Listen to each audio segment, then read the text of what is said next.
Entre Carole Geisler et France 3, CIST, une histoire qui dure depuis plus de 10 ans.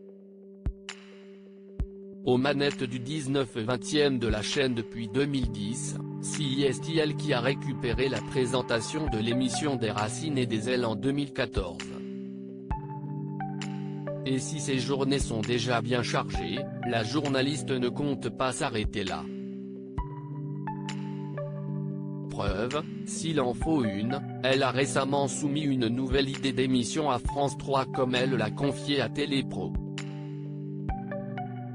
J'ai écrit un concept dans lequel on retrouve une agora, a-t-elle expliqué à nos confrères. Ce qu'elle veut par-dessus tout?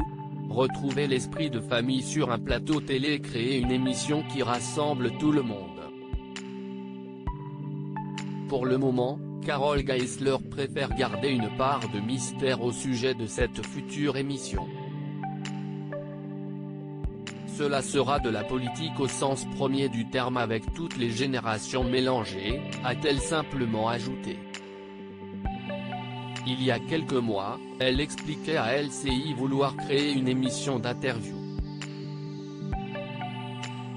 Je vais travailler sur des modules d'interview sur la chaîne d'info, France Info, note de la rédaction. Mon idée CIST de rencontrer en plateau ceux qui font déjà la France de demain, a expliqué la journaliste.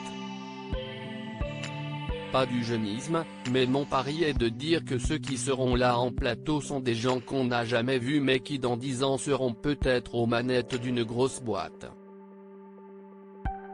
Carole Geisler, passionnée par son travail où ils ont une idée qui est en train peut-être d'émerger. Parce qu'ils font bouger les choses et qu'ils me bousculent comme mes ados me bousculent parfois pour que je ne m'endorme pas et que je ne regarde pas le monde bouger sans bouger moi-même aussi, continuait Carole Geisler, qui a continué de travailler depuis le début de l'épidémie de coronavirus. Et si ces journées sont intenses, elle garde toujours des moments pour sa famille. On adore se retrouver tous les 4 au dîner et au déjeuner les week-ends.